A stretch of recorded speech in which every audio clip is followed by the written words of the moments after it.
lahat ng sandali ay kailangang magtagal.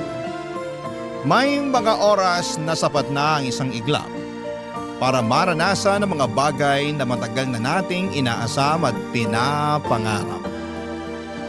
Ikaw, kabarangay, ano ang isang bagay na gusto mong maranasan kahit na isang saglit lang?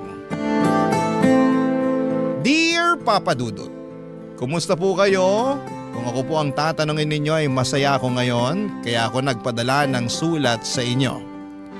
Masaya dahil naalis na sa puso ko ang isang butas na matagal ko nang dinadala. Isang butas na nagbigay sa akin ng labis na pangungulila at kalungkutan. Ngayon ay napuna na ang butas na yon, pero ang kapalit nito ay isang probation mula sa korte dahil sa isang kasalanang ginawa ko. Habang sinusulat ko ang sulat na ito ay kakatapos ko lamang sa probation na ipinataw sa akin matapos akong makagawa ng isang krimen. Pero bago ko ikwento sa inyo ang buong detalye ay nais ko munang magpakilala. Tawagin niyo na lamang po ako sa pangalang Glory, 28 years old. Lumaki ako sa isang mahirap at malaking pamilya. Siyam kaming magkakapatid, Papa Dudut. Panglima ako at katulad ng mga kapatid ko ay wala rin akong tinapos. Hanggang grade 6 lang ako noon. Street sweeper lang kasi ang nanay ko samantalang basurero naman ang tatay ko. Kaya wala sa priority nila ang edukasyon. Sa aming siyam, 2 lang ang nakapagtapos. Ang panganay na anak na maaga ring nagkapamilya at ang pangalawang anak na kinalimutan na kami simula noong nagkaroon siya ng maayos na buhay. At para makatulong sa mga magulang ay naging taga-silbi ako sa isang karinderya. 14 years old lamang ako noon pero batak na ang katawan ko sa mga mabibigat na trabaho. Maghapon akong naguhugas ng mga pinggan at pinaglutuan. Ako rin ang nagsisilbing serbedora na taga-abot ng pagkain sa mga customers at tagalinis ng kanilang pinagkainan. Sa paglipas ng panahon, ay unti-unti akong natutong magluto hanggang sa naging tagaluto na rin ako sa karinderyang yon, Papa Dudut.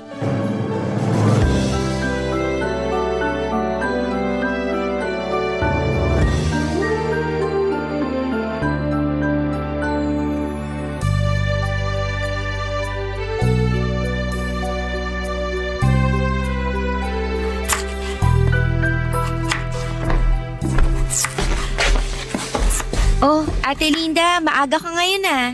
Maaga ako nagising eh. Wala naman ako magawa sa bahay kaya dumiretso na ako rito para makasimula na sa trabaho. Mukha ngang marami ka nang natapos. Ano bang kailangan mo? Ituloy mo na lang nahiwain yung baboy pang Bicol Express. Nasimulan ko na yan. Okay, sige. Mabuti ka pa, nakatulog ng maayos. Samantalang ako, 2 oras lang yata tulog ko eh. Bakit naman? 10:00 ba namang umuwi si tatay? Lasing na lasing. Nagkalat na naman? As usual. Ako na naman yung naglinis sa bahay tapos pagkatapos nun, kakapikit ko pa lang, nag-alarm na yung cellphone ko. Kailan ba kasi matatauhan yung tatay niyo? Nakakaloka naman. Hindi na magbabago yun. Alak na yung tubig niya eh. Ang hirap ng ganyan. Kaya siguro dumami kayong magkakapatid kasi gabi-gabing lasing yung tatay niyo. Buti nga ka mo, hindi na nasundan yung bunso namin. Ay, hindi mo lang sure. Wag naman sana. Ano yun, kukumpletuhin nila yung 10 mga daliri? Hindi na nga kami kasya sa bahay. Ay, kapag ako yumaman, aalis din talaga ako sa bahay. Ang tanong, yayaman ka ba? Sa sinasahod natin araw-araw kahit magtrabaho ka pa buong buhay mo, patay ka na, di ka pa rin yumayaman. Malay mo naman, makapulot ako ng milyones dyan o di kaya manalo ako sa loto. Sa malas mong yan, sa tingin mo, makakatsamba ka ng ganon? Hindi ka nga tumataya sa loto eh.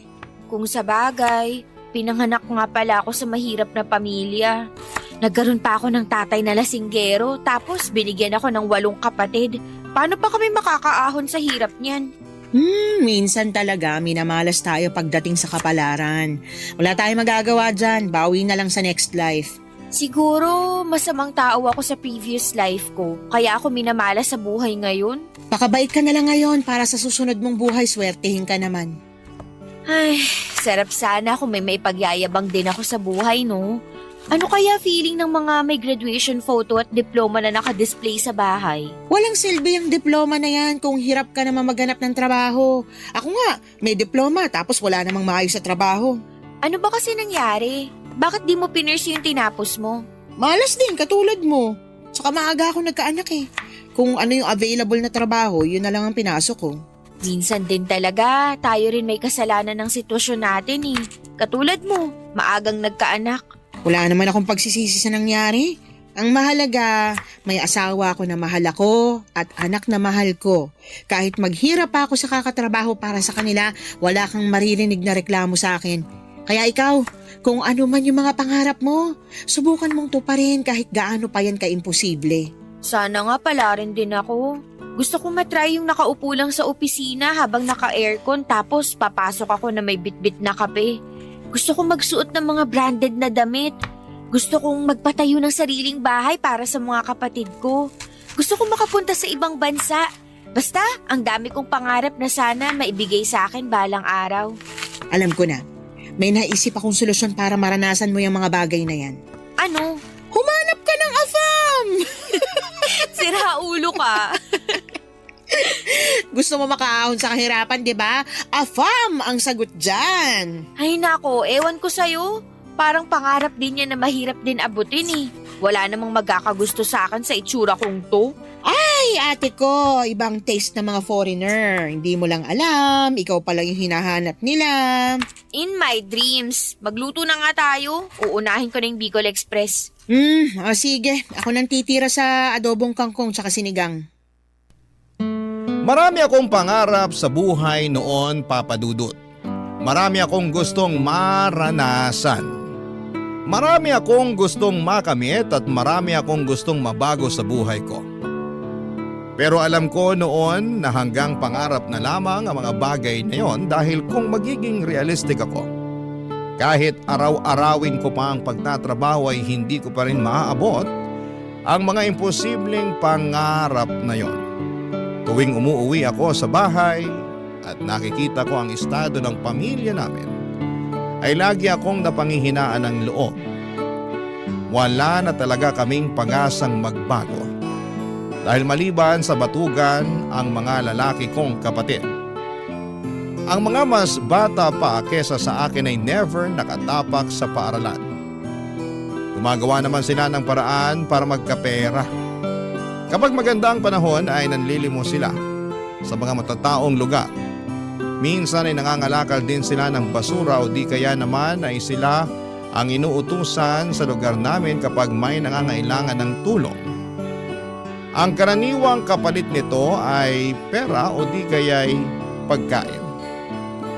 Normal na para sa amin ang ganong buhay kaya nasanay na rin kaming mangarap ng mga bagay na makatotohanan at abot kamay lamang. Maging ang mga kapatid ko ay parang tinanggap na lamang na hanggang doon na lamang talaga ang buhay namin, Papa Dudut. Pero iba ako. Gusto kong tuparin ang mga pangarap ko kahit na parang imposible pa itong mangyari. Ako lang kasi mismo ang makakatulong sa sarili ko dahil wala akong gagawin ay walang magbabago sa buhay ko. Alam kong wala na akong ibang aasahan pa maliban na lamang sa sarili ko. Kaya naman ginawa ko ang lahat para magbago ang takbo ng buhay ko. Kahit na magsimula lang ito sa maliit na hakbang, Papa Dudut.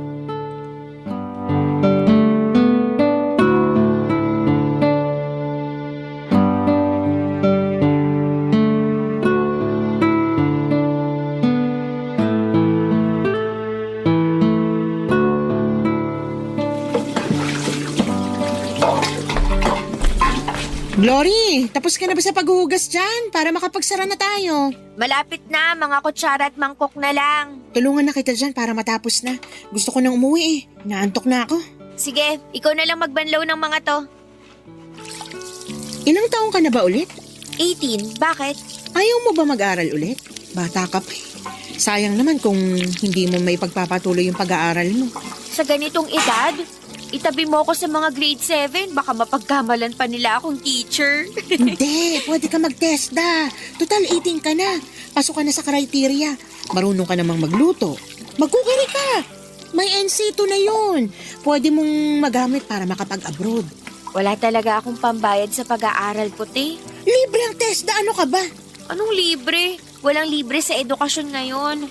Oo, siguro wala silang tuition fee. Pero may mga babayaran pa rin yan. Tapos yung pamasahe ko papapunta para mag-aral.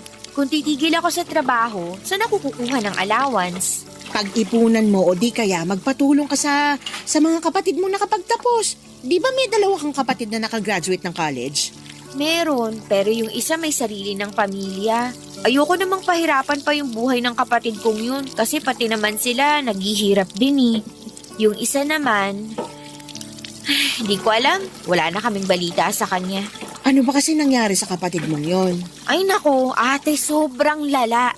Hindi ko makakalimutan yung moment na yun sa buhay ko kasi first time na may lumaban kay tatay noon. Ikwento mo sa akin dali. Ganito kasi yun. Di ba alam mo naman si tatay? Ang gusto nun, dapat laging siya ang nasusunod. Lahat ng salita niya, tama. Walang mali sa kanya. Kapag kumontra ka, basag ang bungo mo.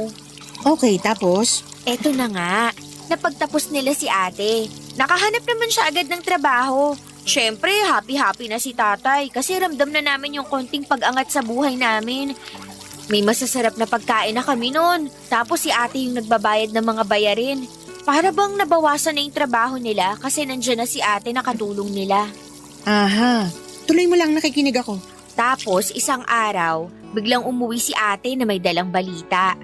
Buntis siya. Nagalit tatay mo? Oo naman, galit na galit. Sampal yung inabot ng ate ko. Hindi pa nga raw nababayaran ni ate yung mga sakripisyo nila tapos magpapabuntis na agad siya. Dismayado si tatay nun. Grabe naman! Nagalit yun kasi alam niyang mawawala na yung ATM nila. Wala na silang mapagkukuhaan ng pera. Medyo naiintindihan ko rin naman yung pinanggagalingan ni tatay. Siyempre, umaasa silang si ate na ang magiging katuwang nila sa mga gastusin. Tapos bigla siyang nagpabuntis. Di katulad din ni kuya na maaga siyang magkakapamilya. Ibig sabihin, yung dalawang napagtapos nila, walang naging ambag sa buhay nila. Ang hirap nun. Yung ikaw yung pressured kasi pinagtapos ka sa pag-aaral. Nag-i-expect sila na may kapalit yung mga bagay na yun na kung tutuusin, hindi naman dapat ganun. Siyempre, pinaglaban ni ate yung sarili niya. Sawa na raw siya sa mga pananakit ni tatay. At hindi raw lahat ng credit na kina tatay kasi marami ring sakripisyo si ate para matapos niyang pag-aaral niya. Marami siyang sideline na pinasok. Naging working student siya. O, tapos ano nangyari sa kapatid mo? O yun, pinalayas siya ni tatay. Simula noon, hindi na namin siya nakita. Never na siyang nagparamdam, never na siyang nagpakita. Teka, bakit ganun yung ginawa sa ate mo samantalang yung panganay nyo na mas naunang nagkapamilya, hindi naman pinalayas? Lalaki kasi yung panganay namin. Para kay tatay, okay lang daw yun. Pero kapag kaming mga babae na yung nabuntis, iba yung tingin niya dun. Grabing double standards niya na. May favoritism eh. Hirap ng ganyan. Kaya kung ako sa'yo, mag-aral ka na lang para kapag nakapagtapos ka, makakahanap ka ng mas magandang trabaho. Makakabukod ka sa abusado mong tatay. Papadudod sa bahay namin si tatay ang batas. Lahat ay kailangang sumunod sa gusto niya kahit pa mali ito. Kung hindi kami susunod ay bugbog lang ang mapapala namin mula sa kanya. Siya ang dahilan kung bakit naging matatakotin ako sa maraming bagay. Makarinig lang ako ng malalakas na ingay katulad ng kalderong nahulog o di kaya'y pintong padabog na sinarado ay bumibilis agad ang tibok ng puso ko. Ganon po kasi lagi sa bahay noong bata pa lamang ako. Parang may exorcist sa bahay namin kapag nagwawala si tatay. Lumilipad ang mga gamit namin. Noong bata ako kapag gano'n ang nangyayari ay natatakot lamang ako habang umiiyak sa takot. Noong tumanda ako kapag alam naming uuwi na naman ng bahay si tatay ng lasing ay lumalabas muna ako para makapagpahangin. Saka na lang ako uuwi kapag tulog na siya. Walang laban ang nanay namin kay tatay, Papa Dudut. Siya ang karaniwang punching bag ni tatay noon kapag galit siya. Kung bakit siya galit dahil hindi raw niya magawa ng maayos ang trabaho niya bilang padre de pamilya. Sawa na raw siya sa pagiging mahirap at ang tanging ginagawa niya ay para ilabas sa mga hinanakit na yon ay ang mag-inom at magwala sa bahay. Malinaw pa sa mga alaala ko noon kung paano pinalayas ni tatay ang kapatid ko. Sobrang broken ako noon dahil isa si ate sa mga paborito kong kapatid. Siya ang laging nagbibigay ng pera sa akin noong bata pa lamang ako. Lagi niya ako nililibre ng pagkain. Noong pinalaya siya ay parang nawala na rin ako ng kakampi sa buhay. Papa Dudut, hindi ko maintindihan noon kung bakit gano'n na lamang ang galit ni tatay sa ate ko noong nabuntis siya. Pero noong lumaki ako ay gets ko na ang lahat, lalo na noong ako na rin mismo ang umuwi sa bahay na may dalang balita. Papa Dudut. Barangay Love Stories. Barangay Love Stories. May boyfriend ako noon, Papa Dudut. Nagtatrabaho siya bilang isang mekaniko. Katulad ko ay hindi na rin siya nag-aaral. High school lang ang tinapos nito, 16 years old lamang siya noon, samantalang ako naman ay 18 years old. Una ko siyang nakita noong kumain sila ng mga katrabaho niya sa karinderya namin. Sa sumunod na araw ay pasara na kami noong humabol siya para kumain. Dahil maraming natirang ulam noong araw na yon ay nagboluntaryo akong pagsilbihan na lamang muna siya dahil alam kong madadatnan ko na naman si tatay sa bahay ng lasing. Pinauna ko na noon si Ate Linda at ako na ang nagsarado ng karinderya. Habang kumakain, nagkwentuhan kami tungkol sa buhay-buhay. Wala na siyang magulang at ang nagpalaki sa kanya ay ang tito niya na siyang nagmamay-ari ng maliit na auto repair shop sa lugar namin. Simula noon ay sa karinderya na siya araw-araw na kumakain. Mabilis na gumaan ang loob ko sa kanya dahil lagi niya akong kinukumusta noon, Papa Dudut. First time ko lang magkaroon ng kakilalang tao na concern sa kapakanan ko. Never akong tinanong ng mga magulang at kapatid ko kung kumusta ako.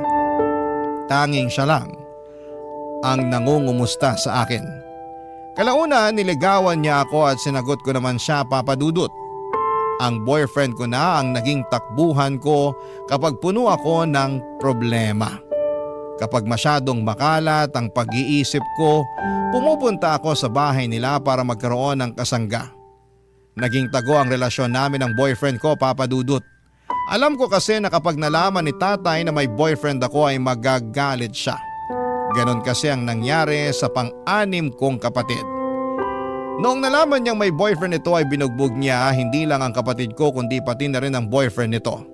Tumagal ang relasyon namin ng 7 buwan hanggang sa isang araw, napansin ko, Papa Dudut, na unti-unting may pagbabago sa katawan ko.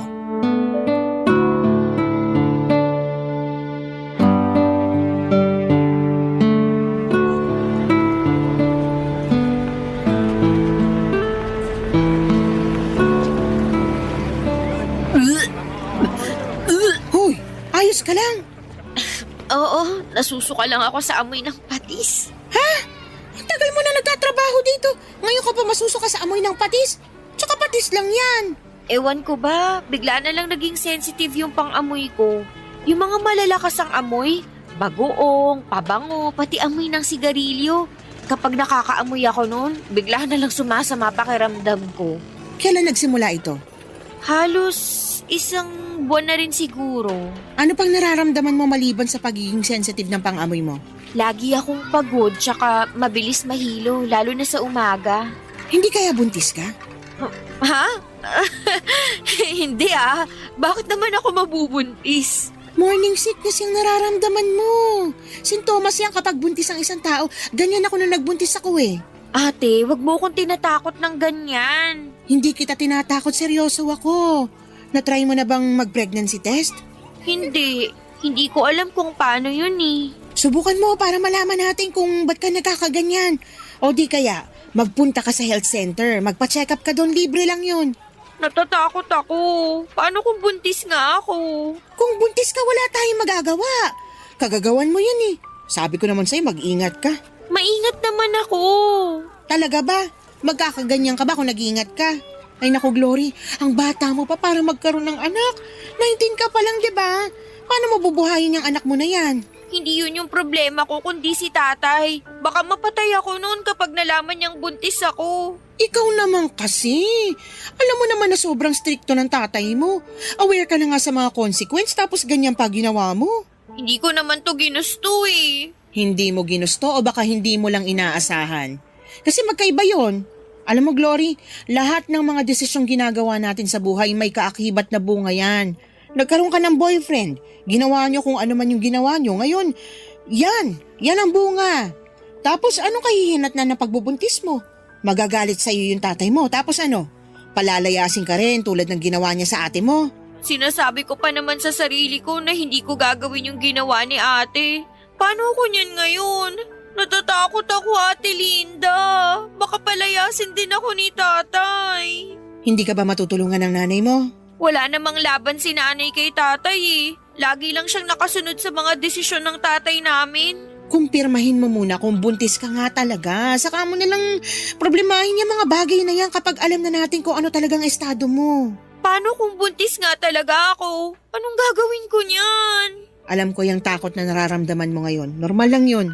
Normal lang malito o malungkot pero hindi mo kailangang harapin to ng mag-isa.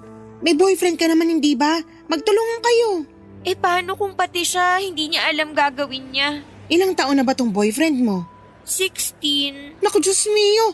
Ang babata niyo pa. Talagang magagalit talaga tatay mo niyan. Paano niyo bubuhayin yung baby kung sakali? Hindi ko rin alam. Ate, tulungan mo ko. Ay, limitado lang yung maitutulong ko sa'yo. Pero huwag kang mag-alala. Hindi kita pababayaan. Tutulungan kita sa abot na makakaya ko. Salamat, ate. Basta, magpa-check up ka muna para alam natin ginagawa natin. Hihingi ako bukas ng day off kay boss para makapunta ako sa center. Mabuti pa para malaman agad natin kung buntis ka ba talaga o hindi. Hala, sige, ako na dyan. Doon ka na nga lang sa mga plato, magpunas ka. Tsaka ihanda mo na rin yung mga kubyertos. Sige, pero ate, kung sakali mang buntis talaga ako, pwede bang isikreto na lang muna natin to? Oo naman. Magtiwala ka lang sa akin, wala makakaalam ng sikreto mo. Tsaka, wala naman ako sa lugar para ipagkalat yung buhay mo. Salamat. Papadudot kumpirmado na buntis nga ako. Halos maiyak na ako sa kaba noon habang palabas ako ng center dahil sa mga nalaman kong balita. Hindi ko alam kung papaano ko ito sasabihin sa pamilya ko lalong-lalo na sa tatay ko. Ayokong matulad sa ate ko na napalayas at naging mapag-isa sa buhay. Hindi kasi ako katulad ng ate ko na madiskarte. Kapag ako ang pinalayas, wala akong ibang matutuluyan. Wala rin naman akong gaanong kaibigan na matatakbuhan maliban sa boyfriend ko. Pagkatapos kong magpa-check up sa health center ay dumiretso ako sa boyfriend ko. Busy siya noon sa inaayos niyang motor noong kinausap ko siya. Sinabi ko sa kanya ang totoo na nabuntis niya ako. Kitang-kita ko sa mga mata niya ang magkahalong dismaya at takot. Hindi niya inaasahan ang balitang yon, papadudot. Doon din ay inamin niya sa akin na hindi raw niya kayang buhayin ang bata. Hindi pa raw siya ready na maging ama dahil masyado pa siyang bata. Hindi nagtagal ay unti-unting nagbago ang ugali ng boyfriend ko sa akin. Palagi na niya akong iniiwasan. Ayaw niyang makipagkita sa akin at kapag magkasama naman kami ay ayaw niyang pinag-uusapan namin ang tungkol sa baby. Hindi nagtagal ay hindi na nagparamdam pa sa akin ang boyfriend ko. Noong oras ding yon ay parang gumuho ang mundo ko. Ang inaasahan kong kakampi sa mga problemang kinakaharap ko ay bigla na lamang akong iniwanan. Ibig sabihin noon ay mag-isa na naman akong haharapin ang mga pagsubok na ito. Totoo nga na wala akong ibang maaasahan kundi ang sarili ko lamang dahil sa dinadala kong problema ay hindi na ako nakapag-concentrate sa trabaho ko at agad yung napansin ni Ate Linda, Papa Dudut.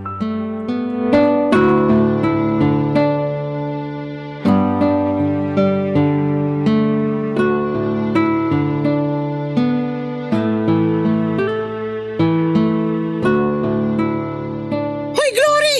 Anong ginagawa mo? Papalitan ko lang po tong tubig sa water dispenser. Wala nang laman. Hoy!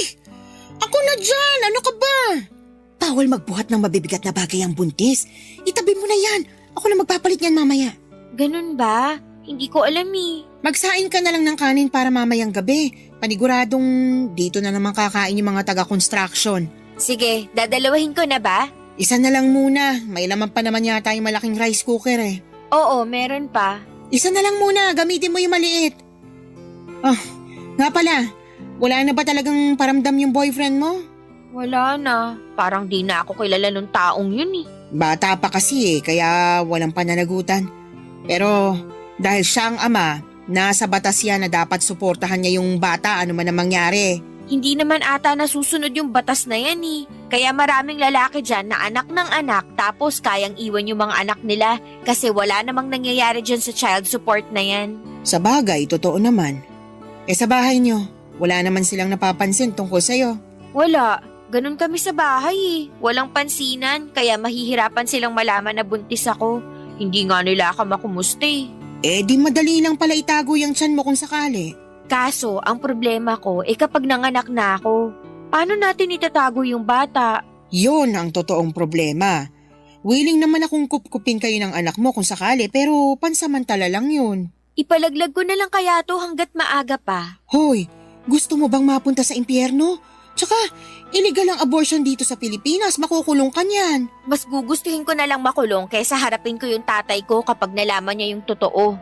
At least sa kulungan, libre ang tirahan at pagkain dun. Ay, nahihibang ka na talaga. Hindi talaga ako nagbibiro. Hindi mo nga pwedeng gawin yun. Papatay ka ng tao dahil lang sa takot mo sa tatay mo. Hindi ko alam. Siguro natatakot lang ako na baka wala akong mapuntahan kapag pinalayas ako sa bahay. Ganito na lang, may naisip ako. Ano? Ipaampun mo yung bata. Marami mag-asawa dyan na naghahanap ng batang aampunin. Mas maganda yun kasi hindi mo lang bibigyan ng chance yung bata na mabuhay. Mabibigyan mo rin siya ng mas maayos na pamilya. Kanino ko naman siya ipapaampon? May alam akong kumadrona na may kontak sa mga taong naghahanap ng maaampun na anak. Gusto mo bang kausapin ko siya? Sige, mas maganda yun. Ipapaampon ko na lang yung bata. Pero sigurado ka na ba dyan? Sigurado kang hindi mo ito pagsisisihan sa huli? Hindi, sigurado na ako. Nasasabi mo lang yan kasi hindi mo pa totally nararamdaman yung bata dyan sa tiyan mo. Pero once na nagkaroon na kayo ng koneksyon ng bata tapos kapag naipanganak mo na siya, iba na yung feeling na mararamdaman mo. Baka malaki yung chance na magbago pa yung isip mo. Hindi na magbabago ang pasya ko. Desidido na ako. Ipapaampon ko yung bata. Tama yung sinabi mo. Mas magandang solusyon yun kasi mapupunta siya sa taong kaya siyang alagaan. Kesa naman maiwan siya sa akin, hindi ko siya kayang buhayin. May 9 na buwan ka pa para pag-isipan yung desisyon mo. Huwag ka masyadong magpadalos-dalos. Tandaan mo ha, minsan ka nang nagkamali dahil sa mga desisyong hindi mo pinag-iisipan ng maayos. Basta, kung ano man yung mangyari, sure ka na may kakilala kang pwedeng umampun sa anak ko? Madali na lang yun. Ang problemahin mo na lang muna sa ngayon, yung maitago mo ng maayos yung bata sa tiyan mo para hindi ka mahuli. Madali lang niya maitago sa ngayon dahil maliit pa pero paano kapag lumaki na yan? May plano na ako para dyan. Tsaka marami akong bilbil, hindi ito mahahalata. Basta kapag nagkabukingan, nandito lang ako na pwede mong takbuhan ha? Salamat. Kung wala ka, hindi ko na talaga alam ang gagawin ko. Para na rin kitang kapatid eh. Sa tagal natin magkasama dito sa karinderya, wala na yun sa akin. Hala, magsaing ka na. Napakwento na naman tayo dito nang wala sa oras. Heto na, magsasaing na. Ganon na nga ang ginawa ko, Papa Dudut. Hanggat maaari ay umiwas ako sa bahay para hindi nila mahalata ang paglaki ng tiyan ko. Mabuti na lang at medyo malaki rin ako ng panahong yon kaya pwede kong irason na taba lang ang dahilan kung bakit malaki ang tiyan ko. Mas dinamihan ko rin ang pagkain ko para mas lalo pang lumaki ang katawan ko at masabayan nito ang paglaki ng tiyan ko. Bumili rin ako ng malalaking damit sa ukayan para maitago ko ang pagbubuntis ko. Kapag naman nasa bahay ako ay lagi akong mapag-isa sa kwarto o di kaya ay tumatambay ako sa labas at saka na lamang uuwi kapag patulog na ang mga kamag-anak ko. Sa kabutihang palad na itago ko naman ang pagbubuntis ko ng maayos. Walang nakaalam sa sitwasyon ko noon maliban sa boyfriend ko at si Ate Linda.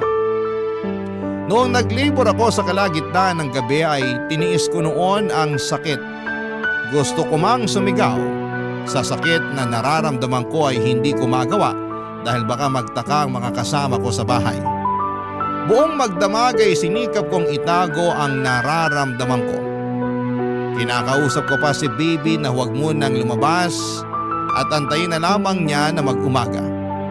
Nakinig naman si baby noong lumiwanag na ay agad akong lumabas ng bahay bago pa magising sina tatay.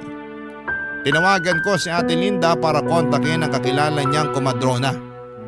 Pagdating ko sa bahay nila ay nakahanda na ang lahat.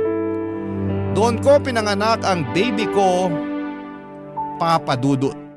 Barangay Love Stories. Barangay Love Stories. Saglit ko lang nakapiling ang anak ko, Papa Dudut, at yon ay noong pinadede ko siya pagkalabas niya sa akin.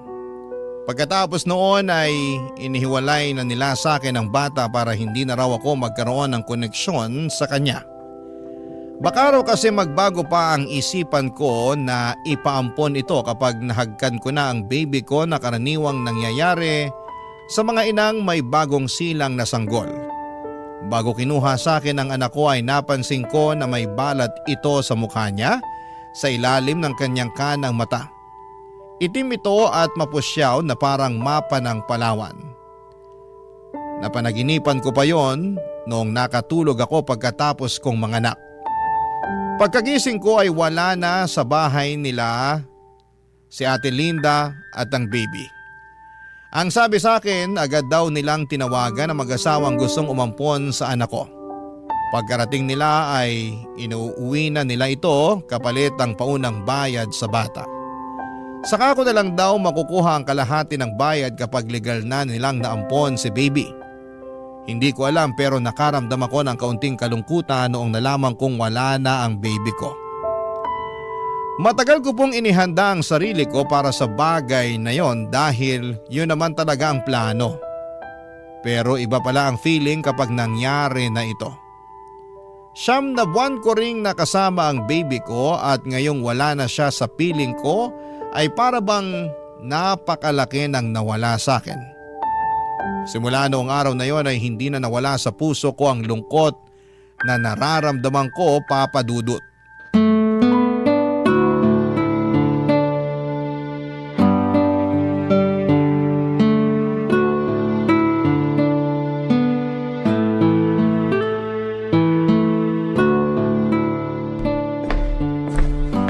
Hoy, lalim naman ang iniisip mo. Ba't ka nakatunga nga dyan? Halika na, kumain na tayo. Ang tagal mo kasi, kanina pa kita inaantay. Inantay ko lang yung huling customer na makaalis para makapagsara na tayo. Gusto mo ba to? May natira pang bistek. Sa'yo na lang yan. Alam kong paborito mo yan eh. Okay na ako dito sa adobo. O sige, ikaw bahala. Kumusta na kaya yung baby ko? Ba't mo naman iniisip yan ngayon? Wala lang, curious lang ako. Sigurado akong nasa maayos ng kalagayan yung anak mo ngayon. Nakita mo yung umampon sa baby ko? Oo, sinamahan ko yung kumadrona nung sinundo nila yung baby. Alam mo ba kung anong pangalan nila?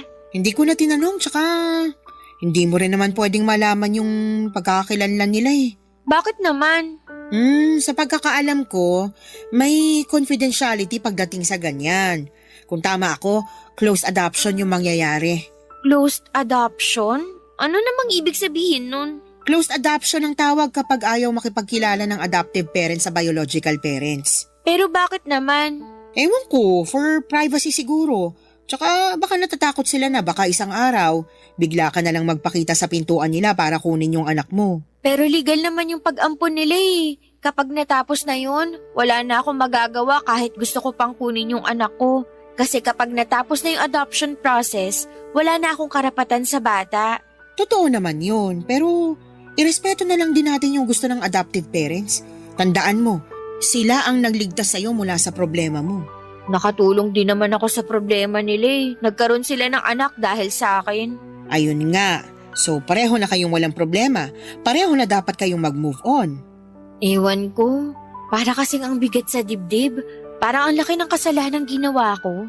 Para naman sa ikabubuti yung mag-ina yung ginawa mo. Bakit? Nagsisisi ka na ba sa ginawa mo? Sabi ko naman kasi sa'yo napag-isipan mo yung mabuti. Hindi naman ako nagsisisi, pero may konting panghihinayang lang ako nararamdaman. Nakakalungkot lang na sa ganun na uwi yung lahat. Hindi ako namatayan, pero ganito pala yung mawalan ng anak. Siguro, iniisip mo ngayon na wala akong paki sa bata kasi ang bilis ko nag-decide na ipaampon siya. Hindi naman ganun yung iniisip ko sa'yo. Wala ka lang talaga kasing choice. Saglit ko lang siya nahawakan, pero parang ang tagal na naming nagkasama. Siyempre, 9 na buwan mo siyang kinarga. Kahit papaano, nagkaroon na kayo ng koneksyong dalawa. Alam mo, noon, kapag malungkot ako at mag-isa, yung baby sa tiyan ko yung kinakausap ko. Siya yung tanging kasama ko sa mga oras na kailangan ko ng suporta. Kung dumating lang sana siya kung kailan ready na ako, na kaya ko nang ipaglaban ang sarili ko, siguro hindi ako mawawalan ng anak. Kaso ang aga niyang dumating eh. Matuto ka na lang sa nangyari. Wala man lang kaming picture sa isa't isa. Ang bilis din kasi ng mga pangyayari. Nung nanganak ka, tinawagan na agad nung kumadrona yung mag-asawa. Pero siguro, mas makakabuti na rin yun para mabilis ako makalimot kung sakali. Tama, mas maganda nga yun. Alam mo, ate, kung hindi nawalay sa akin yung anak ko, siguro papangalanan ko siyang Elias. Uy, in fairness, ang ganda ng pangalan na yan. Ano kayong pangalan binigay nila sa anak ko? Ay naku, Glory, kung ganyan laging tumatakbo sa isip mo, hindi mo magagawang mag-move on. Palayain mo na yung anak mo. Patawarin mo na yung puso mo sa nangyari para sa ganun makapagsimula ka na ulit. Ang hirap. Alam mo, kumain na lang tayo para makauwi na rin tayo. Gusto ko nang humilata. Feeling ko, kailangan mo lang ng tulog para mawala na yung bumabagabag sa isip mo. Papadudot ng anak ako ng walang nakakaalam maliban kay Ate Linda. Ang sekreto namin yon ay naitago namin ang mahabang panahon. Mabilis na dumaan ang mga taon at kahit nawala man sa isipan ko ang tungkol sa anak ko ay nanatili pa rin siya sa puso ko. Kahit na taon na ang lumipas ay hindi pa rin nawala ang butas sa puso ko. Pakiramdam ko ay hindi ako buo dahil alam kong may kulang sa akin. May lagi akong hinahanap na hindi ko mawari kung ano. May mga pagkakataon noon tuwing dapit hapon at papalubog na ang araw. O di kaya ay tuwing gabi kapag tahimik na ang paligid ay nakakaramdam ako ng labis na kalungkutan at pagkalumbay. Noong mga panahong yon ay hindi ko alam kung ano ang rason kung bakit ako nakakaramdam ng ganon. Dala-dala ko ang emosyong yon hanggang sa tumanda na ako, Papa Dudut. Noong mga panahong yon ay wala na ako sa karinderya at bumukod na rin ako mula sa mga magulang ko. Nagtatrabaho na ako noon bilang tindera ng milk tea at shawarma sa tapat ng isang eskwelahan. Katulad ng buhay ko noon, nanatili akong mahirap. Ang mga pangarap ko noong bata ko ay nanatili na lamang na pangarap. Alam kong hindi ko na maaabot ang mga bagay na yon at tanggap ko na kung anuman ang buhay na meron ako. 7 buwan pa lang ako sa trabaho ko noon nung isang grupo ng kabataan ang tumambay sa shop namin. Isa sa mga batang nakaagaw ng pansin ko dahil sa balat nito sa mukha. Katulad ito ng balat ng baby ko. Parang mapa ng Palawan. Parang nakaramdam ako ng lukso ng dugo noong time na yon. Bumilis ang tibok ng puso ko at parang naging emosyonal ako. Kamukha niyang ex-boyfriend ko mula sa mata at hugis ng kanyang ulo at kuhang-kuha niya ang mukha nito. Hindi man ako sigurado pero alam kong siya yung anak na ipinaampun ko, Papa Dudut. At yon ay kinumpirma ko noong bumisita si Ate Linda sa shop, Papa Dudut.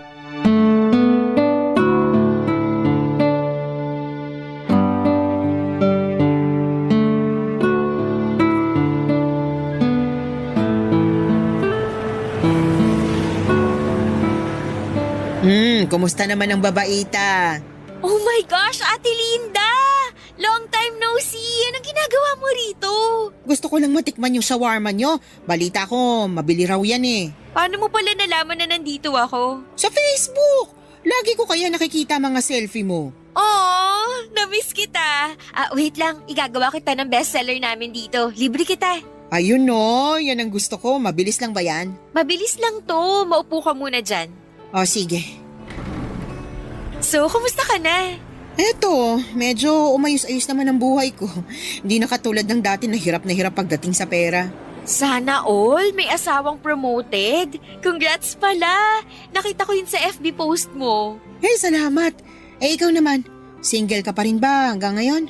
Oo, patuloy pa rin sa paghabol ng pangarap kahit mukhang mahirap nang abutin. Naku, ikaw pa. Kayang-kaya mo yan. Heto na yung merienda mo. Tikman mo, masarap yan. Salamat. Alam mo ate, may kukwento ako sa'yo. Ano yan? Naaalala mo pa ba yung anak ko noon na pinaampon natin? Oo naman, naalala ko pa siya. Bakit mo na itanong? Nakita ko yung bata. Talaga ba? Paano mo naman nalaman na siya nga yung anak mo? Basta naramdaman ko na lang. Diba alam mo naman yung feeling ng ina kapag nakita yung anak nila? Ganon yung naramdaman ko. Lukso ng dugo? Oo, parang ganon. Paano ka naman nakakasiguro na siya nga yung anak mo? Sa lawak ng Metro Manila, sa dami ng mga tao dito. Ang swerte naman kung bigla na lang kayong pinagtagpo ng tadhana. Naaalala mo yung balat sa mukha ng baby ko? Ganon na ganon yung balat ng batang nakita ko. Nakausap ko siya isang beses.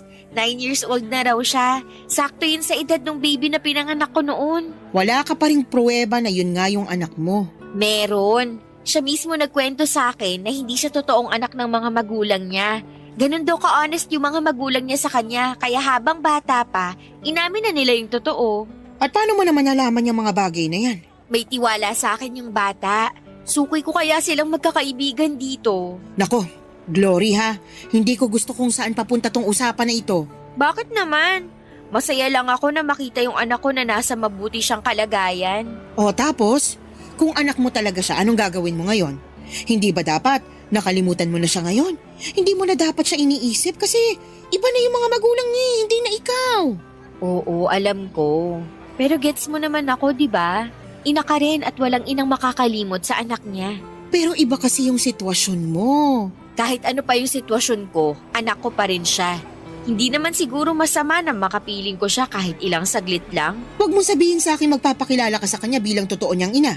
Hindi, syempre hindi ko naman gagawin yun. Pero parang may rason eh kung bakit kami pinagtagpo. Baka ito na yung chance ko. Chance na ano? Chance na bumawi sa kanya. Kaya hindi ko na palalampasin tong chance na to. Ay, tigilan mo nga ako sa mga chance na yan. Matagal ka nang nawalan ng chance sa anak mo. Huwag ka nang gumawa ng gulo. Ay kung ako sa'yo, kalimutan mo na yung anak mo. Mag-move on ka na, Glory.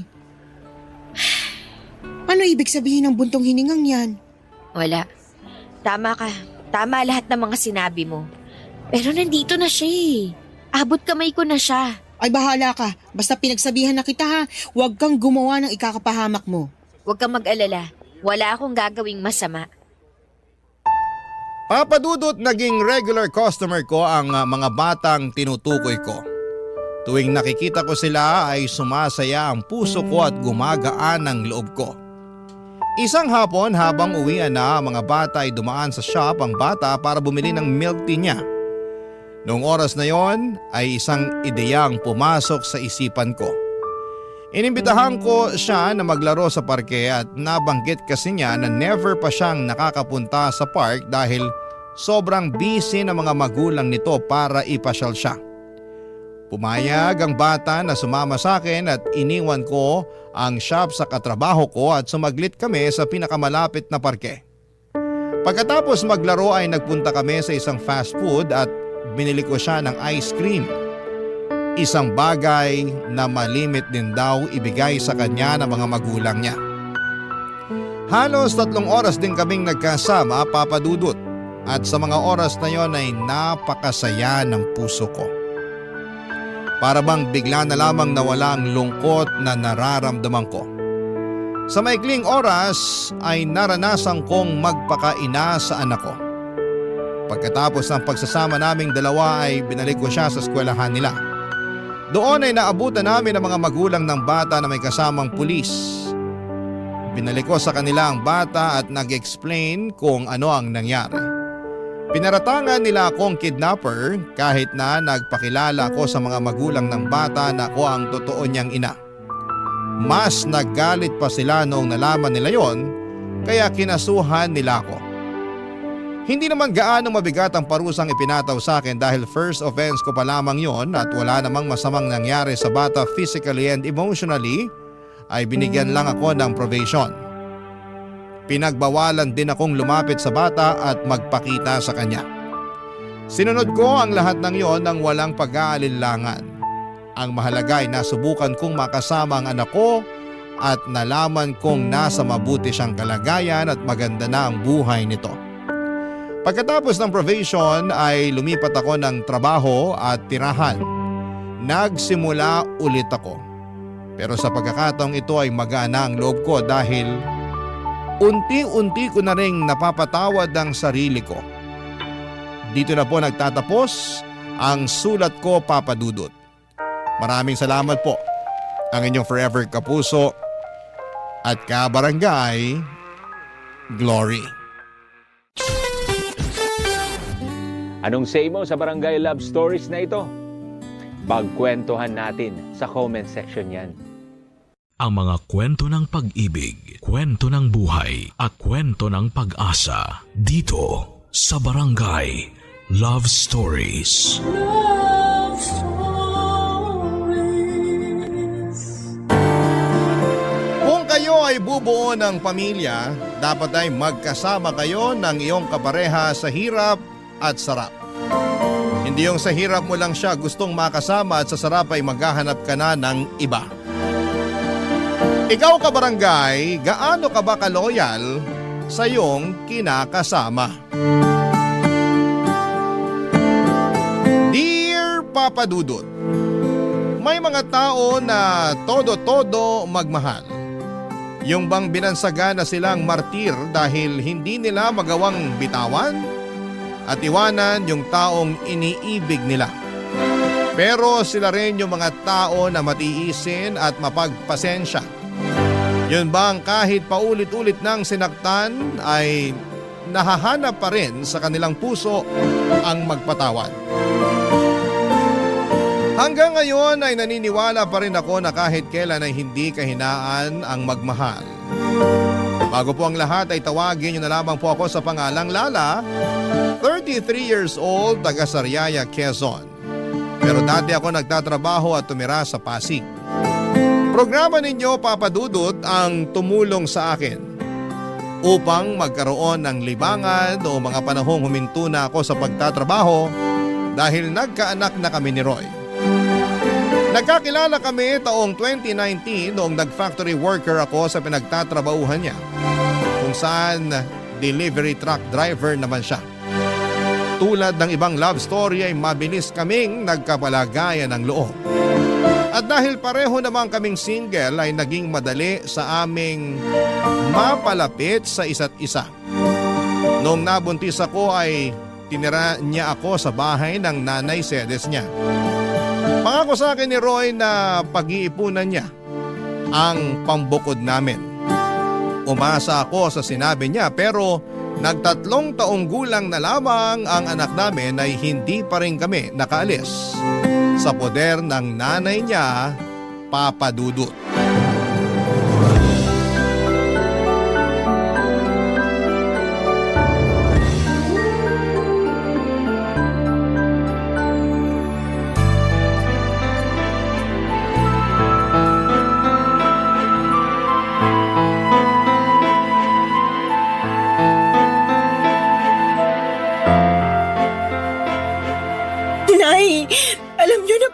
babae si Roy pero kinukonsinti niyo pa.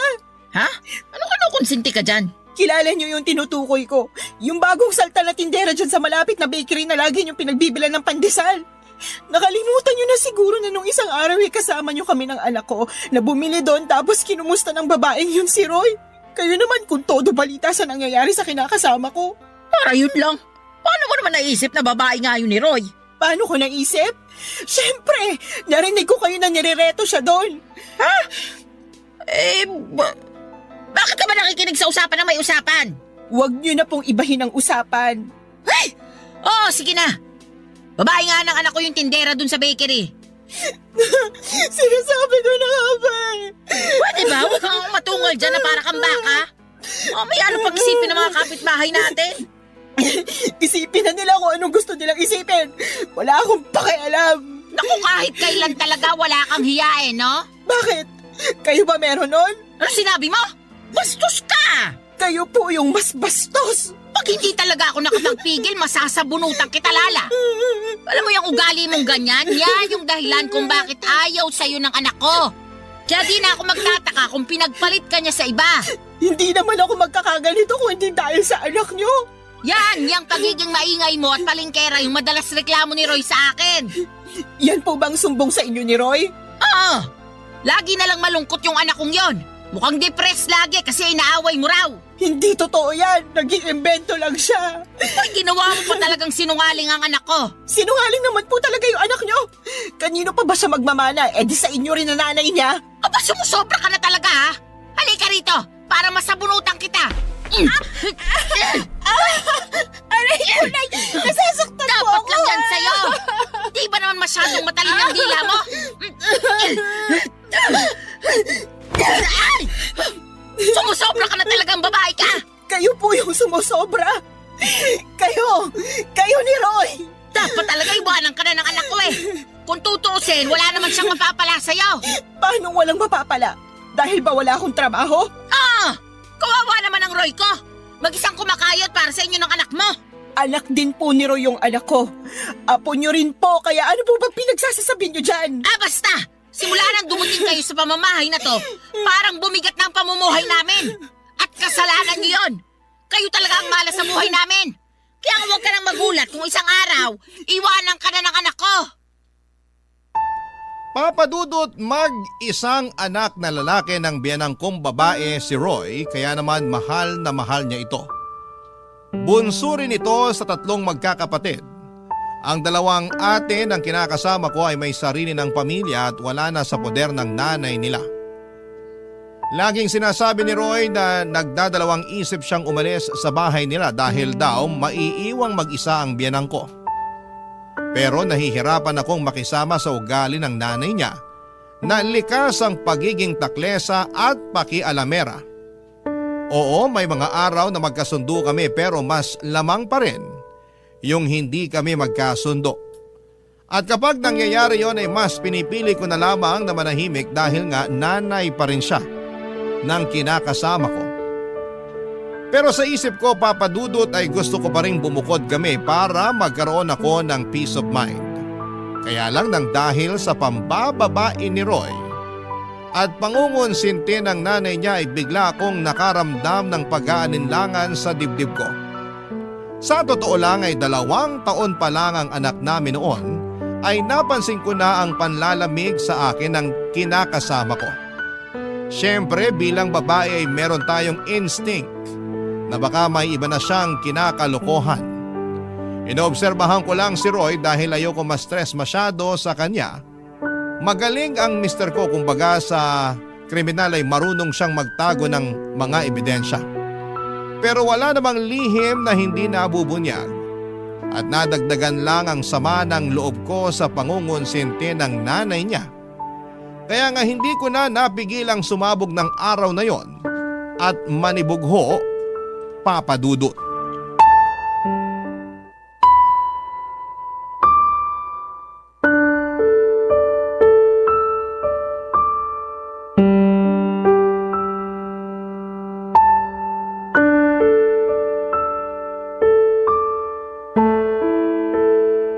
Oh, yan lang sinweldo namin. Ano to? Anong ano yan? E di sweldo namin. 500? Bakit ito lang? Magagawa ko kung yan lang. Baka nakakalimutan mo na marami akong loan. Malamang kinaltas na dyan. Hindi ako naniniwala sa'yo. Patingin ang payslip mo. Ayoko nga. Anong ayaw mo? Wala na. Tinapon ko na. Roy naman, napakaliit nito. Alam mo namang may sakit yung anak natin, di ba? E akala ko ba magaling na siya? Hindi naman tumalab yung halamang gamot na pinainom ng nanay mo sa kanya. Hindi nawala yung lagnat niya. Natatakot na ako baka kung ano ng sakit ng anak natin. Masyado ka namang OA. Ayos lang yung anak natin. Paano magiging ayos? Pabalik-balik nga yung lagnat niya. Tsaka, ako pa talaga yung OA, ha? Para ka namang hindi nag-aalala sa anak mo? Nag-aalala rin ako. Pero anong magagawa ko kung yan lang ang sinahod ko? Pagkasyain mo na lang. Dalhin mo sa public hospital o center yung anak natin. Doon mo ipa-check up. Baka nga makalibre ka pa. Sige, susubukan ko. Ganyan nga. Subukan mo rin manghingi ng libreng gamot. Malamang bigyan ka rin doon. Oh, ano pang binubuntong hininga mo dyan? Akala mo ba hindi na ako nakakahalata? Nakakahalata sa ano ba? Na palagi na lang kakarampot yung perang binibigay mo sa amin ng anak ko. Anak naman ng teteng. Di ka ba nakinig? Sabi ko, kaltasan ngayon. Kaya yan na lang natira. Ang sabihin mo, binigay mo yung pera mo dun sa babae mo. Ha? Ano bang pinagsasasabi mo dyan? Kunwari ka pa. Akala mo yata hindi ko alam na naglalandian kayo ng tindera dun sa bakery na laging pinagbibila ng nanay ng pandesal. Oh, paano naman tayo napunta dun? Huwag mo akong gawing tanga. Wisit naman, Lala. Ano bang iniiyak-iyak mo? Nakuha mo ba akong tanungin alam mo naman sa sarili mo yung dahilan? Araw-araw na lang na ginawa ng Diyos na pinararamdam mo sa akin na hindi mo na ako mahal. Pero alam mo yung mas masakit? Pati yung anak mo na sarili mong dugot laman wala ka na rin pakialam. Pwede ba? Pagod ako ha. Galing na nga ako sa trabaho oh. Bad trip na nga ako na maliit sweldo ko tapos mas babad tripin mo pa ako. Galing daw sa trabaho, lukoy mo lelang mo. Aba, talaga naman. Akala mo talaga sa akin pinanganak kahapon ano? Tingnan mo nga, anong oras na? 12:00 na ng madaling araw. Sinabi mo sa akin kanina na tuwing gantong araw wala kayong delivery sa malayo. Kaya wag na wag mong maidadahilan sa akin na dun ka ginabi. Sabihin mo inuna mo pang pumunta sa babae bago umuwi rito sa bahay. Ay, nakakasira ka talaga ng ulo na babae ka. Dami mong alam. Dami mong satsat. Bakit? Dahil ba 500 lang binigay ko sa'yo? Isa na rin yun sa mga dahilan. Ewan ko sa'yo. Buti pa matutulog na ako. Taga, hindi pa tayo tapos mag-usap, Roy? Ayaw na kitang kausap. Kainis ka. Ikaw pa talagang may ganang mainis? Malamang. Pagod na nga yung tao tapos sinermonan mo pa. Di ka na lang magpasalamat may inabot ako sa'yo. Meron pa naman tayong makakain hanggang sa susunod na sweldo ko. Masyado ka lang talagang mapaghanap.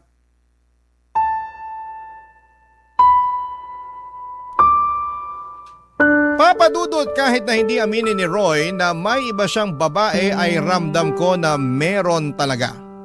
Lalo pa na sumasala na siya sa pagbibigay sa amin ng anak niya. Ang totoo ay hindi yon ang unang pagkakataon na kulang ang perang ibinibigay sa akin ni Roy. Maraming beses na pero ewan ko ba sa sarili ko kung bakit mas pinili kong manahimik ng mga panahong yon. Pakiramdam ko tuloy ay nasanay na lamang si Roy kaya paulit-ulit na niyang ginagawa. Ewan ko rin kung bakit kahit na sinabi na ng nanay niya sa akin na babae niya yung tindera sa bakery na malapit sa amin, ay gusto ko pa rin na manggaling kay Roy ang pag-amin. Bagay na hindi naman niya ginawa, Papadudot. Sobrang sakit sa dibdib nang naging pagtatalo namin ng gabing yon. Hindi ko rin naman siya pinatulog kahit nagsabi na siyang pagod na siya. Dahil gusto ko siyang umamin sa akin na may babae nga siya. Kaya naman lumabas na lamang siya sa kwarto at narinig kong nagsumbong siya sa nanay niya, Papadudot. Pagkalipas ng ilang minuto ay kinatok ako sa kwarto ng biyenan ko at tinawag palabas. Noong nasa sala na kami ay doon niya ako sinermonan. Marami siyang sinabi na mga masasakit at hindi maganda sa akin, Papadudot. Halimbawa na noon ay masyado raw akong mapaghanap samantalang hindi naman ako ang nagtatrabaho. Sinabi rin niya na kung totoong may pinagkakagasosang ibang babae si Roy ay kasalanan ko naman daw dahil hindi na ako kaakit-akit sa paningin ng asawa ko. Ininsulto na naman niya ang katawan ko na masyado raw mataba kaya nagawa akong ipagpalit. Papa Dudut. Barangay Love Stories. Barangay Love Stories. Papa Dudut, akala ko ay kaya kong patawarin si Roy sa pambababae niya. Ang akala ko ay magagawa kong magpakamartir alang-alang sa binuo naming pamilya. Ang akala ko ay kaya kong isantabi na may kahati kami sa kanya pero hindi pala. Nasusuka ako sa isiping may sinisiping siyang iba bukod sa akin at nagagalit ako dahil wala siyang pakialam sa amin ng anak niya. Paulit-ulit niya akong tinatarantado. Alam din ng mga dati naming katrabaho at malapit kong kaibigan sa factory ang pagiging malapit ni Roy sa mga babae. Since hindi na ako nagtatrabaho doon ay silang nagbabalita sa akin kapag may kinakalokohang babae ang kinakasama ko. Ilang beses na rin nila akong ni-real talk na hiwalayan ko na si Roy. Pero hindi ko pa kaya. Dahil nga sa ayokong masira ang pamilya namin. Bukod doon ay ayoko ring lumaking walang kinikilalang tatay ang aming anak, Papa Dudut.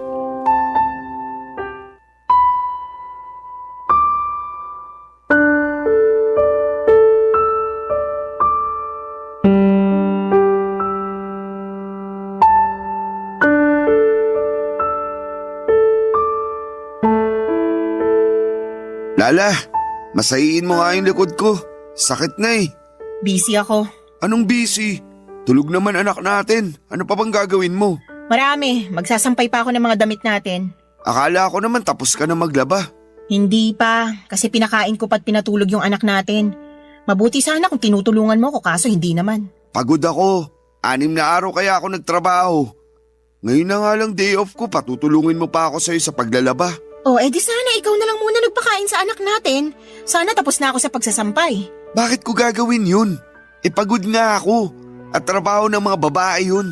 Alam mo ikaw? Oh, ano na naman? Wala. Balik na ako sa pagsasampay. Sandali lang. Masayiin mo muna likod ko. Hindi ka ba nakakaintindi? Magsasampay pa nga ako ng mga labahan natin. Naiintindihan ko naman. Pero pwede bang mamaya na lang? Mamayain ko mukha mo eh. Bakit ka ba ganyan? Bakit ako ganito? Nakuha mo pa magtanong? Hindi mo ba halatang napapagod na ako? Kaya nga mamaya ka na magsampay. Masayiin mo muna ako. Wow ha? Akala ko naman pagpapahingahin mo ko. Yun pala uutusan mo lang din ako. Yan talagang ugali mo yung ayaw ko eh. Reklamador. Tapos magtataka ka kung bakit nagawa kong tumingin sa ibang babae. Ano sinabi mo? Sabi ko, reklamador ka. Kung ako reklamador, ano ka pa? Tsaka kapal din ang apog mong sabihin na kasalanan ko kung bakit ka tumingin sa ibang babae. Oh, edi inamin mo rin sa akin na may iba ka nga. Akala ko alam mo na. Bintang ka pa nga ng bintang sa akin nun. Hindi bintang yon. Inamin mo na nga, di ba? Ibig sabihin totoo. Oo, naisip ko lang na wala na akong dapat itago pa.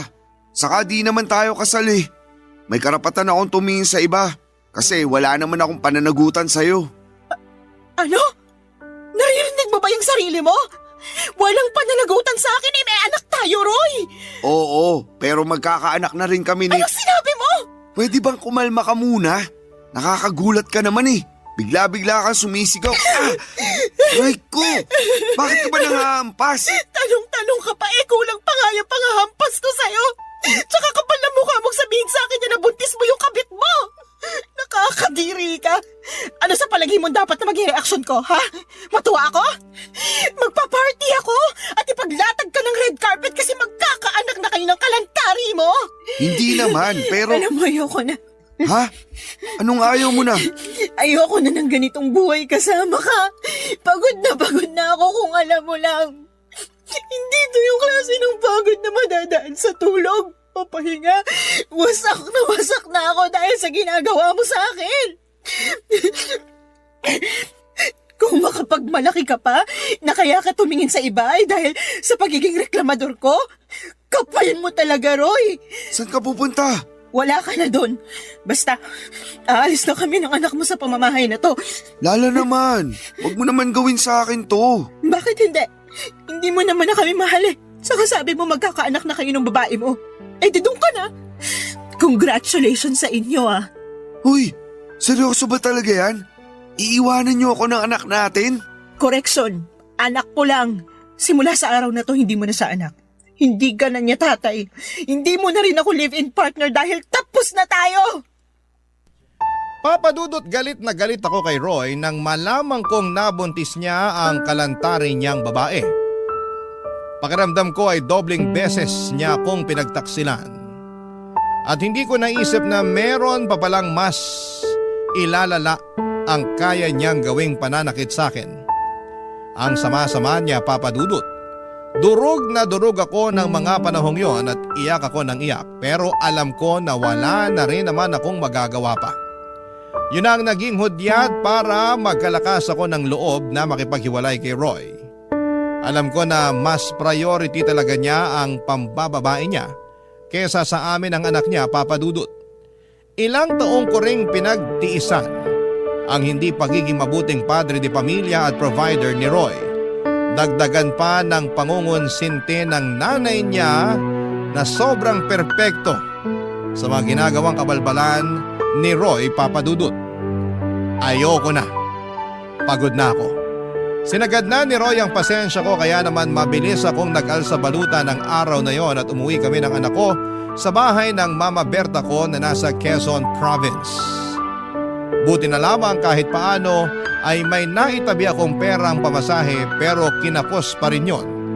Kaya nagpasundo na lamang ako kay Mama sa terminal ng bus, Papa Dudut.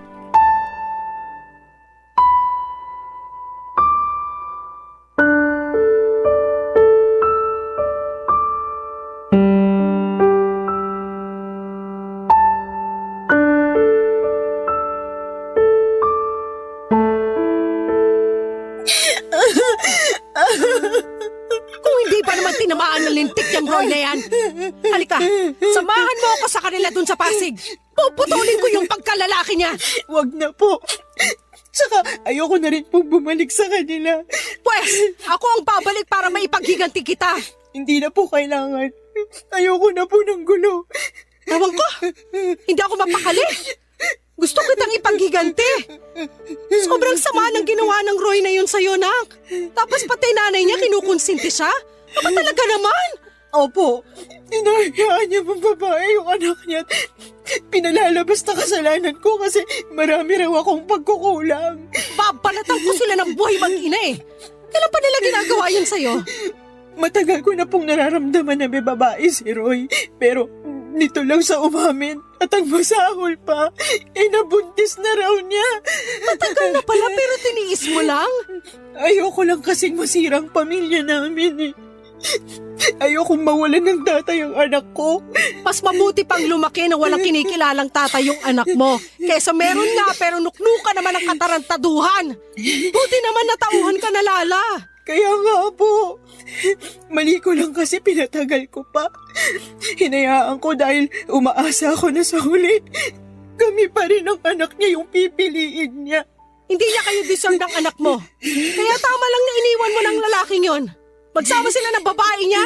Pero kung may pagkakataon lang talaga, gusto ko siyang bigyan ng kaliwat kanang sampal at sisikmuraan ko rin para magtanda. Pag nakasali nanay niya, papangahan ko. Manaman eh. O bakit? Magaling kaya ako manuntok? Alam ko po, pero hindi na kailangan. Sabi ko nga po, ayoko na bumalik sa kanila. Karma na lang po bahala na maghiganti para sa amin ng anak ko. Sa bagay, naniniwala pa naman ako dyan sa karma. Yung bang kapag gumawa ka ng masama, doble o triple na masamang karma rin babalik sa'yo? Buti na lang talaga naisipan mo ng hiwalayan ng manlolokong yun.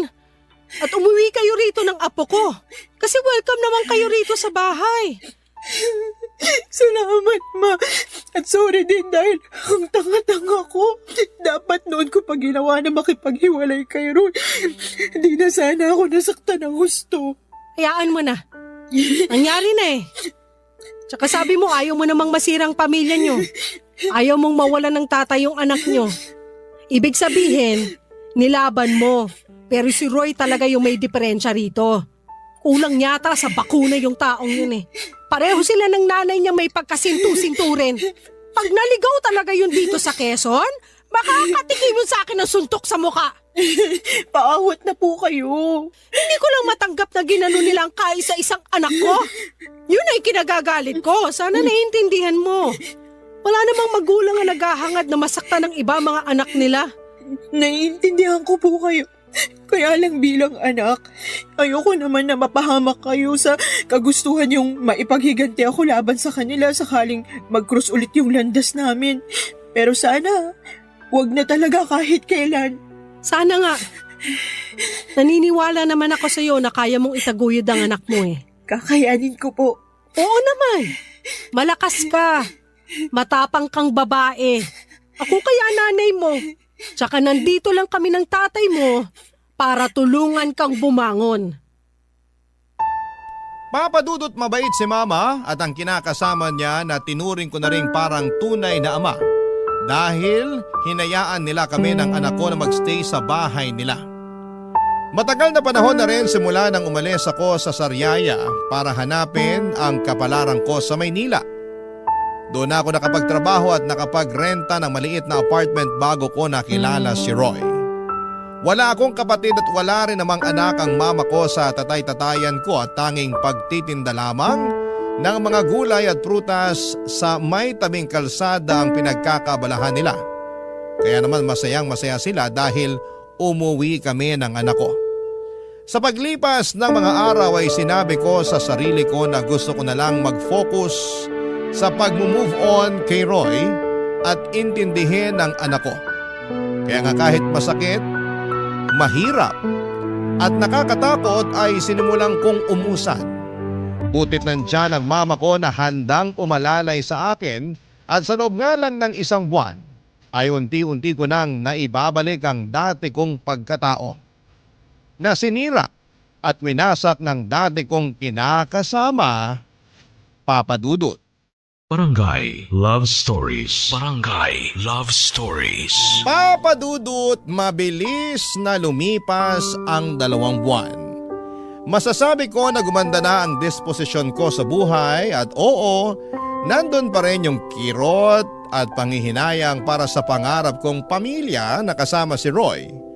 Pero iniisip ko na lamang na baka hindi talaga kami ang tinadhana para sa isa't isa. Saka sabi rin ni Mama, mas mabuti na maghiwalay kami kesa habang buhay akong mag-suffer na kasama siya.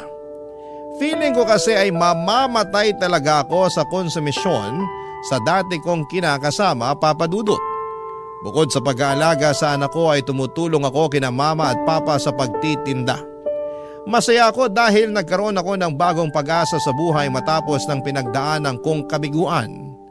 At kapag naiisip ko ang karanasan kong yon, ay natatawa na lamang ako sa sarili ko dahil hinayaan kong mamalagi ako ng matagal sa ganong klase ng sitwasyon.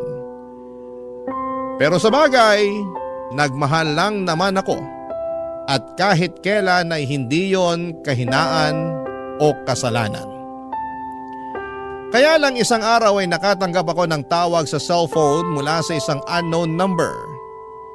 Hindi ko na sana sasagutin pero nasagot ko pa rin, Papa Dudut. Ganon na lamang ang gulat ko nang ang nanay ng dati kong kinakasama na si Roy ang nasa kabilang linya. Binalita niya sa akin na may sakit daw ang anak niya at kailangan nito ng tulong at pag-aalaga ko. Pinababalik nila ako sa bahay nila sa Pasig pero hindi ako pumayag, Papa Dudut. Binabaan ko ng cellphone ang nanay ni Roy at makaraan lang ang 3 araw ay gulat na gulat ako nang pumunta siya sa bahay namin sa Sariaya, Quezon.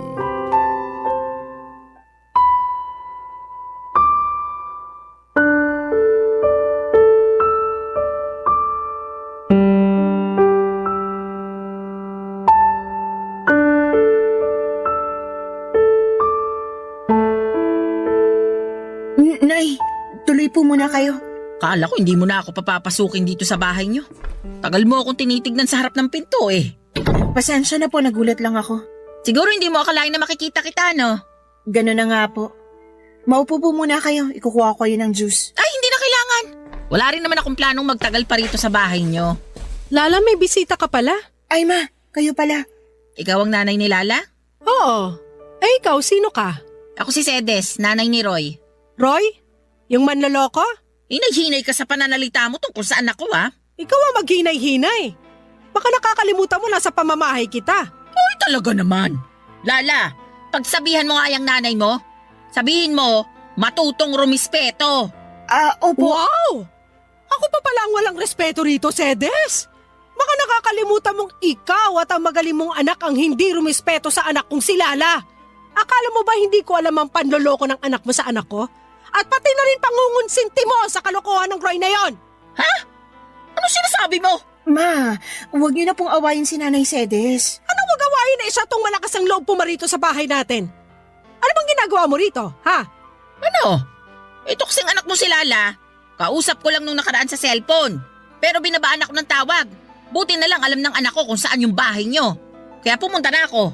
O bakit ka pumunta rito? Gusto ko lang pabalikin si Lala sa bahay namin. Kailangan siya ng anak ko. Ano ka mo? Tama ba yung narinig ko? Oo! Di pa naman siguro mahina ang pandinig mo, no? Hindi pa. At malakas pa rin ako manuntok. Mama naman, huwag niyo na pong patulan si Nanay Sedes. Eh nakakapiton yung matandang yan eh. Lakas na loob pumunta rito sabihin bumalik ka na rin sa kanila? Aba sinuswerte lang? Nay, diba? Sinabi ko na po na ayoko nang bumalik sa bahay niyo. Ayoko nang makita si Roy. Tapos na kami simula nang mabuntis niya yung babae niya. Nandun na tayo, pero may sakit yung anak ko. Kailangan ka niya. Hindi po akong kailangan niya. Doktor ang kailangan niya kung may sakit siya. Tumpak! Pambihira naman, no, Lala? Hindi ka ba talaga mapapakiusapan? Hinahanap ka nga ng anak ko. Ang gusto niya, alagaan mo siya. Parang wala kayong pinagsamahan ng anak ko, ah. Bakit ako? Nasaan yung babaeng nabuntis niya? Doon siya magpaalaga, hindi sa akin. Tungkol sa bagay na yan, wala na. Hiwalay na sila matapos makuna ng babae. Kaya nga nagkasakit si Roy kasi nagluluksa siya sa namatay niyang anak. Oh, di ba? Ang bilis ng karma talaga. Ma, please, wag na po kayo magsalita dyan. Kaya ko na to. Sorry po, Nay Sedes. Pero hindi ako tagapag-alaga ng anak niyo. Oo, nakakalungkot yun nangyari sa baby nila ng babae niya. Pero labas na po ako doon. Hiwalay na kami ni Roy, tapos na kami. Wala na rin akong responsibilidad sa kanya. Papadudot galit na galit ang nanay ko na pinaalis ang nanay ni Roy sa bahay namin. Pero syempre naawa pa rin ako sa kanya dahil magulang lang din siya. Na nag-aalala sa kanyang anak, kaya lang ay desidido na akong hindi bumalik sa bahay nila para alagaan ang dati kong kinakasama. Tama na kami ni Roy at hiwalay na kami. At hindi rin naman ganong kadaling kalimutan ang mga ginawa niya sa akin pati na rin ang nanay niya. Sa isip ko ay napaka-unfair nila kasi pag sa hirap ako ang gustong kasama. Pero kapag sa sarap ay iba. Nakakagalit at alam kong hindi ko yon deserve. Kaya nga pinagdasal ko na lamang na sana'y gumaling si Roy sa kanyang karamdaman pero wala na akong plano na bumalik sa buhay niya. Masaya na ako kasama ang anak ko at ang mga tao na totoong nagmamahal at nagpapahalaga sa akin. Mabilis na lumipas sa mga araw at paulit-ulit pa rin akong tinetext ng nanay ni Roy na puntahan ko siya sa bahay nila para alagaan si Roy. Kesyo, hinahanap daw ako ng anak niya pero wala na akong pakialam pa. Kinatagalan ay tumigil na rin si Nanay Sedes sa pagte-text sa akin. Siguro ay nagsawa na din o di kaya ay tinanggap na lamang niya ang desisyon ko. Nagdaan pa ang 1 buwan at lumuwas ako noon sa Pasig para magninang sa binyag ng anak ng dati kong katrabaho. Noong nasa bahay nila kami pagkatapos ng binyagan sa simbahan, nagulat ako kasi nandun si Roy na bigla na lang daw pumunta dahil sigurado raw siya na pupunta ako. At binalita niya sa akin na magaling na siya sa sakit niyang pulmonya, papadudot.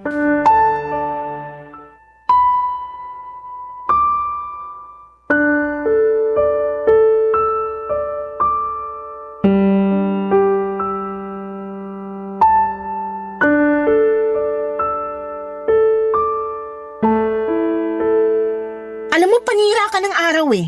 Sorry na. Surihin mo mukha mo. Nagpunta ako rito para makita mga dati kong katrabaho, hindi ikaw.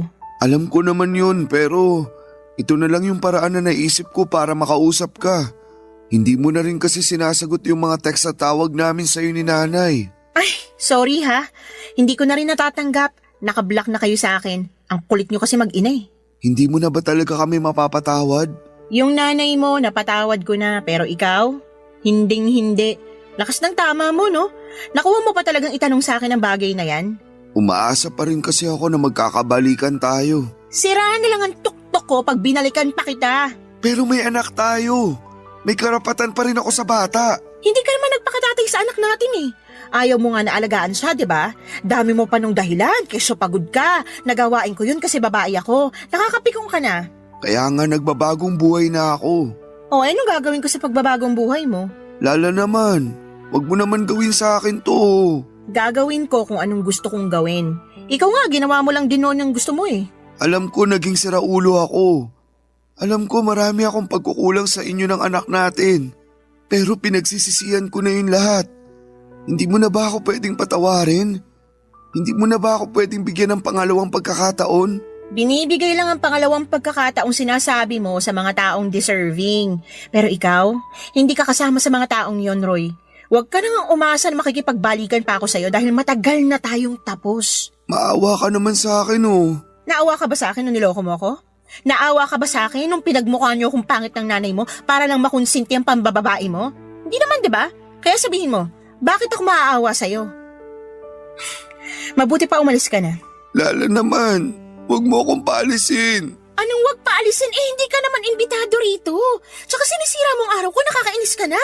Gusto ko lang naman mag-sorry sa'yo. Wala nang magagawa yung sorry mo, hindi na ako makikipagbalikan sa'yo. Gusto mo bang lumuhod ako? Ano? Sige, luluhod ako. Tumayo ka nga dyan, nakakahiya ka. Wala akong pakialam kahit na nakakahiya pa tong ginagawa ko. Pero desperado na ako. Gusto kong magkabalikan tayo. Gusto kong magsimula ulit tayo ng panibagong buhay. Gusto ko na ulit magpakatatay sa anak natin. Tumayo ka na dyan, sabi eh. Tatayo lang ako kapag pumayag ka nang bumalik sa akin. Di wag kang tumayo dyan. Bahala ka sa buhay mo. Iwanan na kita. Sandali lang! Roy, napipik ko na talaga ako sa'yo ah. Isa pang pangungulit mo sa barangay na tayo mag-uusap. Sinabi ko na sa'yo na hindi na ako makikipagbalikan sa'yo. Pagod na ako sa relasyon natin. Ayoko na ulit mangunsumi sa'yo. Ngayon, kung totoo nga na nagbago ka na, eh di mabuti.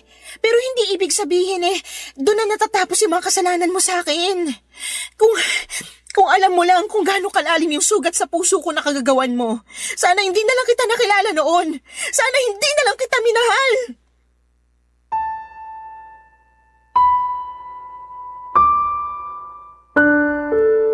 Papadudot, kitang-kita ko ang matinding lungkot sa mga mata ni Roy nang marinig ang mga sinabi ko.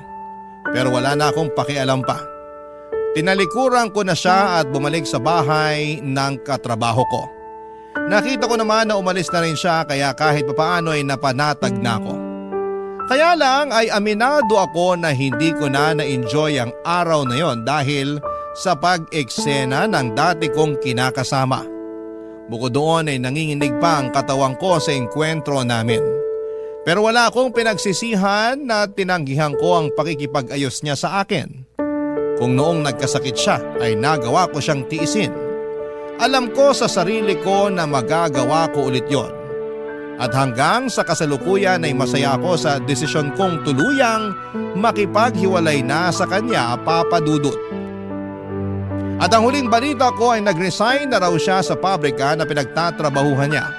At hindi ko na alam kung ano na ang nangyari sa buhay niya.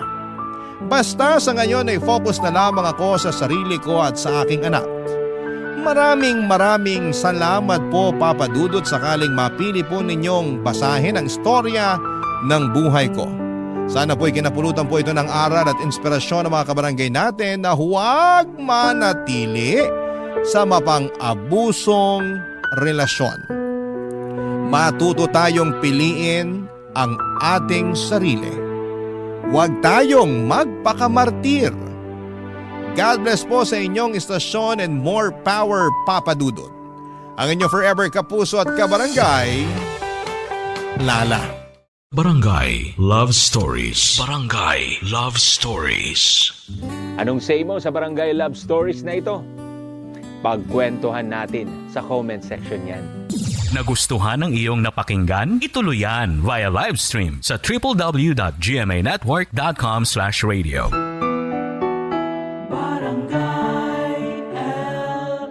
In Mega Manila, 97.1. Forever!